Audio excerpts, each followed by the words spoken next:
अस्सलाम वालेकुम नाज़रीन, मैं हूं आबिद अंदलीब और मैं मौजूद हूं सुहेल इकबाल भट्टी साहब के साथ। सुहेल इकबाल भट्टी साहब को आप जानते हैं, 92 टीवी से मुंसलिक हैं, आपने प्रोग्राम करते हैं, अखबार के लिए स्टोरीज़ लिखते हैं। सर आपका बहुत बहुत शुक्रिया। नाज़रीन, कुछ अर्सा पहले भी हमने एक स्टोरी की थी कि जो माली तनाज़े होते हैं आलमी लेवल के, इंटरनेशनल लेवल पे, उनके जो डिस्प्यूट जो सलूशन होता है उस एक इदारे की तरफ से पाकिस्तान को एक बड़े बहरान का सामना है। पाकिस्तान पे एक बड़ा जुर्माना आयद हुआ है रेकोडिक के सिलसिले में। सर इस वक्त उसका क्या स्टेटस है और पाकिस्तान के पास बचने के क्या ऑप्शन है? देखिए, रेकोडिक का जो बैकग्राउंड है उससे सभी वाकिफ़ हैं कि एक टीथियान कॉपर कंपनी थी जिसको ये कॉन्ट्रैक्ट हासिल किया था, जिसने बलूचिस्तान के अंदर गोल्ड, कॉपर और जो कीमती हमारी मादनियात उनकी तलाश से मुतल्लिक। लेकिन उस वक्त जब इफ्तिखार चौधरी साहब चीफ जस्टिस ऑफ पाकिस्तान थे, उन तक ये मामला पहुंचा कि इसके अंदर कोई बहुत बड़ा स्कैम हुआ है और पाकिस्तान के फेवर में ये चीज़ें नहीं हैं और ये यहाँ से गोल्ड ये निकाल के ले जाते हैं और बाहर जा करते हैं, पाकिस्तान कुछ नहीं पता, तो कौमी ख़जाने को मुकाबले तलाफ़ी नुकसान पहुँच रहा है। किसी हद तक ये तहफ़्फ़ुज़ात दुरुस्त भी थे, क्योंकि जिस दौर में जब ये कॉन्ट्रैक्ट किया गया था, शायद प्रोफेशनली उसकी नोक पुलक इतने अच्छी तरीके से नहीं संवारी गई थी, तो लगता था कि शायद कोई पाकिस्तान के फेवर में नहीं है। लेकिन उस मौके के ऊपर जब उस कंपनी के ऊपर प्रेशर बिल्ड हुआ था, आप चीज़ों पे निगोशिएशन करते, रिव्यू करते, लेकिन वो करने की बजाय कोर्ट को उस वक्त की एक बहुत मोहतरम शख्सियत थी, उन्होंने सरकारी ओहदा रखते थे, उन्होंने कोर्ट को कहा कि देखें, ख़त्म करें इनको, ये तो बहुत गलत हुआ है और ये सब कुछ तो हम खुद कर सकते हैं। पाकिस्तान के पास अपने पास ये फैसिलिटी है माइनिंग की और उसके बाद इनकी प्रोडक्शन की और सब रिफ़ाइनिंग की हम खुद कर सकते हैं, बड़ा फ़ायदा होगा, हमारे पास एक्सपर्ट टीम मौजूद है। तो उस वक्त इफ्तिखार मोहम्मद चौधरी के पास यकीनी तौर के पर उनके नज़दीक मुल्क का मफाद अजीज़ था। तो उन्होंने जब तमाम कवायद व ज़वाबित को और कॉन्ट्रैक्ट्स को देखा तो उसके अंदर बहुत से लीगली लूप होल्स भी थे। तो बहरहाल पाकिस्तान की सुप्रीम कोर्ट थी, उन्होंने उस मामले को जायज़ा लेने के बाद उसको नल एंड वाइड कर दिया, कंपनी को बेदखल कर दिया। कंपनी को कॉन्ट्रैक्ट उनका ख़त्म हो गया, जो बलूचिस्तान गवर्नमेंट के साथ एग्रीमेंट था वो ख़त्म हो गया। लेकिन वो शख्सियत जिन्होंने इतने बड़े बड़े दावे किए थे, अनफॉर्चुनेटली वो नाकाम रहीं, उसके बाद वो कुछ ना कर सकें। लेकिन उसका कोई इशारों को ना नाम भी बता दें हमारे नाज़रीन के लिए। उस वक्त वो शख्सियत उनके खिलाफ आजकल तहकीकात भी हो रही हैं। एक मामला नैब के पास भी पहुंचे, सुप्रीम कोर्ट बड़ा की है, उनका नाम जी बिल्कुल कोयला वाला स्कैम है, जो पाकिस्तान के साइंसदान है, डॉक्टर समर मुबारकमंद साहब उनका नाम है। अनफॉर्चुनेटली उसके बाद वो भी फिर वो रिज़ल्ट प्रोड्यूस ना कर सके। अगर वो रेकोडेक उस लेवल पे जाके डेवलप कर देते तो शायद हमारी इतनी इनकम आज हो चुकी होती कि हम कहते हैं ठीक है, कोर्ट ने जुर्माना कर दिया, हमने 20 अरब डॉलर कमाया, ये ले जी 6 अरब डॉलर, आपको हम इजाज़त नहीं देते, क्योंकि पाकिस्तान के मफाद के मुनाफी आप काम कर रहे थे, हम खुद ही करेंगे। लेकिन अनफॉर्चुनेटली प्रोजेक्ट वो स्टैंड स्टिल हो गया, उस पर कुछ नहीं हो सका। लेकिन उस कंपनी ने जो बहुत तैयारी के साथ आई थी, बड़ी फिजिबिलिटी थी और उनके लिए बड़ी अट्रैक्शन थी यहाँ पर, उन्होंने इसको मुसलसल परसू किया। 61 गए, ये वर्ल्ड बैंक के अंडर एक इदारा है जो कि सरमायाकारी से मुतल्लिक जो तनाज़ात होते हैं उनको तय करता है। तो 61 ने अल्टीमेटली फ़ैसला दे दिया अपना, जिसके मुताबिक आपने उनको उनकी जो केस के ऊपर उस कंपनी ने जो अखराजात बर्दाश्त करना पड़े आपने वो भी पे करने हैं और सब कुछ मिला के 5.98 बिलियन डॉलर आपने पे करने हैं। पाकिस्तानी रुपयों में आपने 900 अरब रुपये उसको देने हैं। अब हमारी जो मुल्क की मौशत की सूरत हाल है, जो कौमी ख़जाने की सूरत हाल है, और हम IMF मतलब यूँ समझ लें कि IMF से जो आपने 6 अरब डॉलर का पैकेज लिया है, वो कितनी मिन्नतों तरलों मेहनत के बाद, उनकी सख्त शराइत मानने के बाद, वो 6 अरब डॉलर का पैकेज पूरा उठा के वन गो में आपने उस कंपनी के हवाले कर देना है, जो 61 का फ़ैसला है, जिसका पाकिस्तान जिसको बर्दाश्त नहीं कर सकता। पाकिस्तानी मौशियत, पाकिस्तानी अवाम, पाकिस्तानी हुकूमत अब इसकी मुतहम्मिल नहीं हो सकती।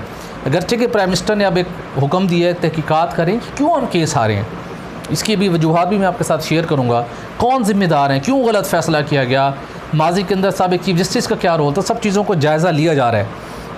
लेकिन ये बहुत मुश्किल सूरत हाल है। अब कुछ लोग कह रहे हैं कि पाकिस्तान दोबारा पाकिस्तानी गवर्नमेंट जाके इसको चैलेंज करे, इस फैसले को रिव्यू करे। 700 सफ़ात पर मुश्तमिल ये फ़ैसला है, बहुत एक्सपर्ट रेलेवेंट लोगों ने फ़ैसला तहरीर किया है। अब जिस फोरम पे भी जाएंगे, मौका उस वक्त तक था जब तक उनका फ़ाइनल अवार्ड नहीं आ रहा था। आप कितनी कॉम्पिटेंट टीम होती जिसको परसू कर रही थी, वो वहाँ पर उन जो सब लोग बैठे हुए थे उनके सामने इतने स्ट्रॉन्ग आर्गूमेंट देते, एविडेंस देते, जस्टिफिकेशन देते कि फ़ैसला इतना अगेंस्ट आपके ना था। अब आपके पास फैसले की सतह के ऊपर कम्पीट करके चैलेंज करके बचने का रास्ता नहीं है। यानी कि अब हम उनके साथ लड़ नहीं सकते। आपने टीम की बात की, टीम तो हमारे पास कोई इंटरनेशनल लॉ एक्सपर्ट है ही नहीं है बिलाल अहमद सूफी के अलावा। जी मैं उसी तरफ आता हूँ। वो हमारे पास कोई ऑप्शन नहीं है। हमारे पास एक ऑप्शन मौजूद ज़रूर है। उस कंपनी के आला हुकाम ने हमारे पाकिस्तानी मुतलका अथॉरिटी से रब्ता किया है।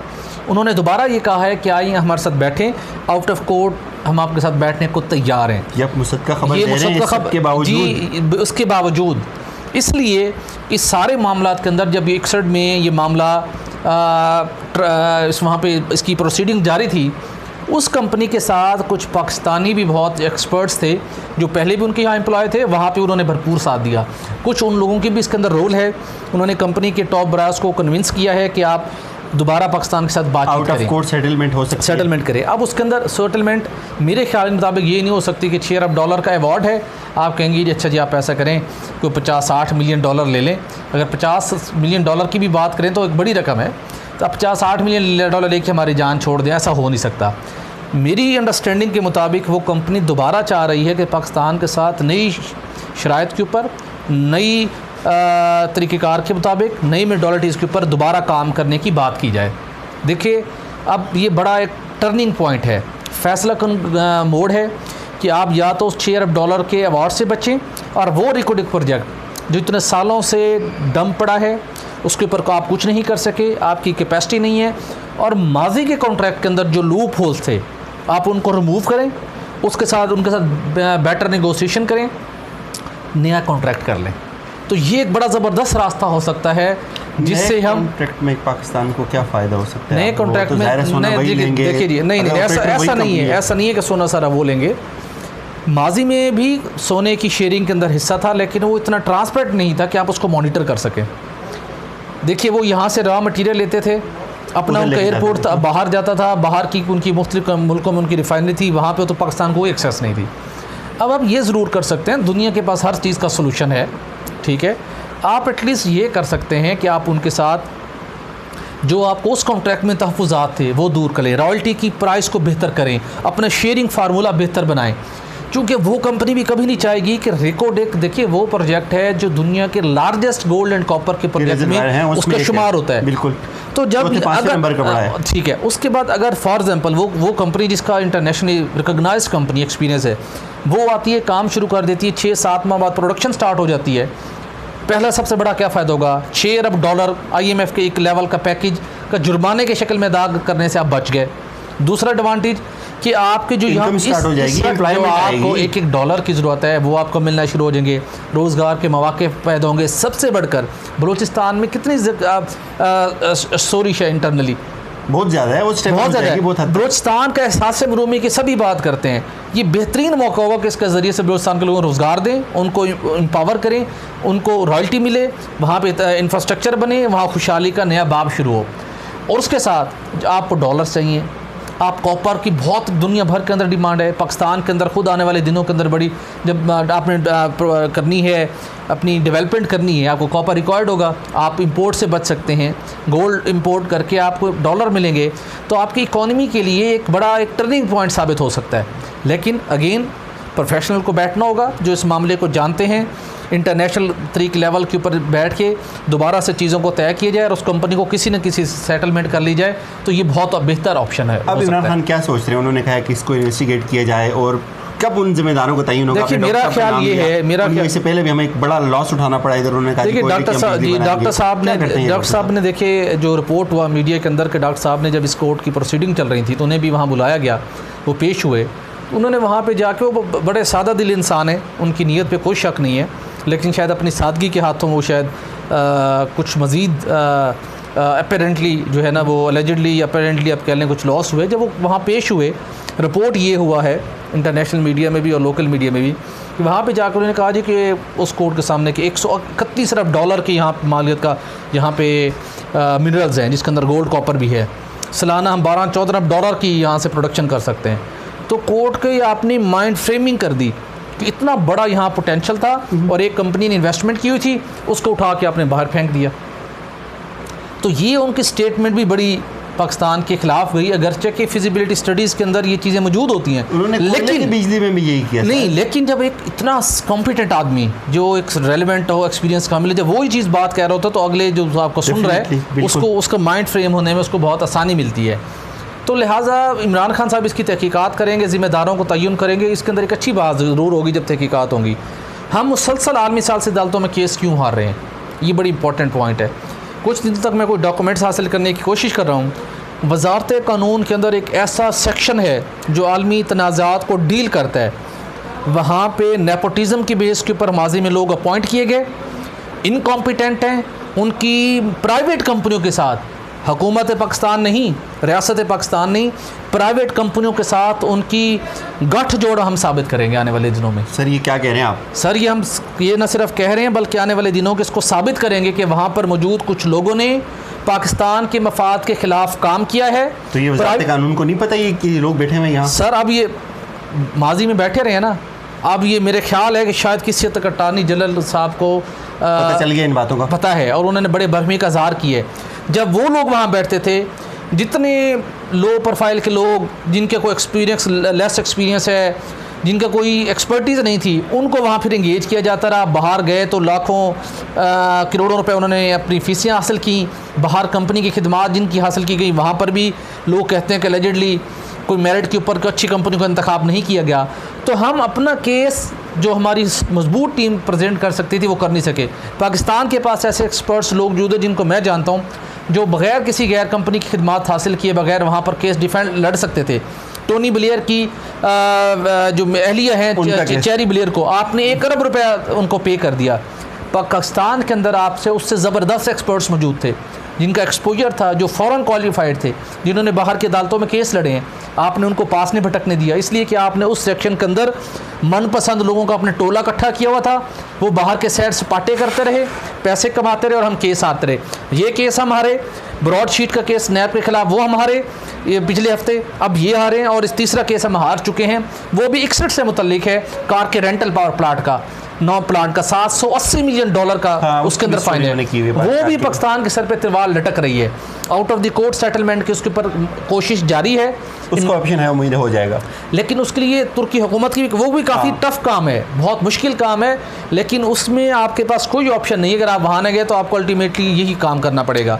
तो अब अल्टीमेटली इस तहकीकात के दौरान सबसे पहले कहते हैं कि अपने घर के पास अंदर देखें कि कौन कौन लोग थे जिन्होंने मुकदमात हरवाने के अंदर जिनका एलिजिबली रोल सामने आ रहा है, जिनकी इनकॉम्पिटेंसी थी या कोई किसी न किसी तरीके से दूसरी कंपनी के साथ फेवर थी। देखिए जब ये कमीशन तहकीकात करेगा, इनको इस बात की तहकीकात ज़रूर करनी चाहिए।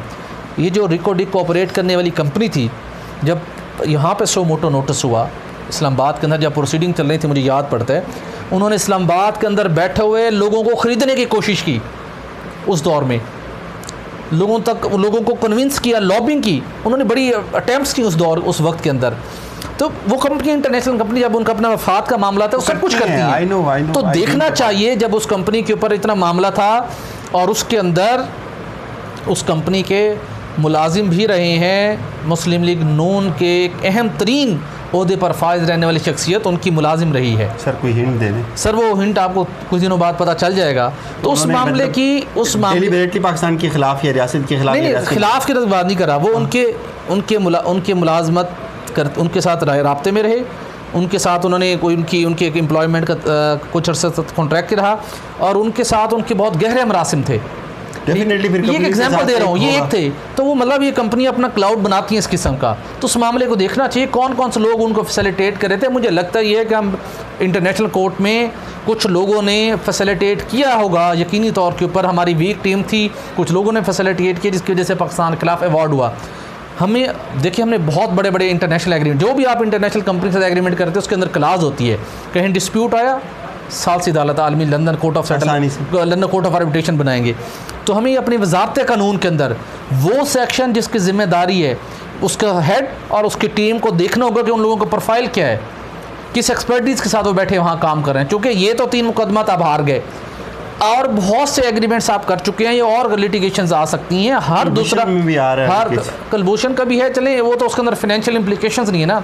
आपका IPPs हों, आपके गैस के मंसूबे हों, पावर के हों, इंफ्रारोड्स के हों, आपके किसी भी शोबे से वाबस्ता ताल्लुक आपके मंसूबे हों, कॉन्ट्रैक्ट आपके उसके अंदर क्लास होती है, कोई डिस्प्यूट पैदा हुआ आलमी साल से अदालत में चैलेंज होना है। तो लिहाजा हम अपने उस सेक्शन को रिव्यू करने की ज़रूरत है जो वजारत कानून में कायम है, वहाँ पे लोग बैठे क्या कर रहे हैं। अदरवाइज़ यही हाल हमारे साथ होता रहना है और हमारे स्टेट बैंक के पास एक वक्त आएगा, अगर यही सूरत हाल रही तो हम कहाँ से पैसे ला के ऐसे इदारों को जुर्माने पे करेंगे। तकलीफ दे सर, बहुत बहुत शुक्रिया नाज़रीन। ये बड़ी कुछ तकलीफ दे बातें हैं। अब देख लें किस तरह से रियासत में लोगों को इंडक्ट किया जाता है, किस तरह से वो लोग फिर अपनी ज़ाती मफाद के लिए रियासत के ख़िलाफ़ बिक जाते हैं, छोटे छोटे मफाद के लिए। हमारी तरफ से ही कुछ ये तकलीफ दे बातें ज़रूर हैं। अपना फ़ीडबैक बहरहाल ज़रूर दीजिएगा। अपना ख्याल रखिए। अल्लाह हाफ़िज़।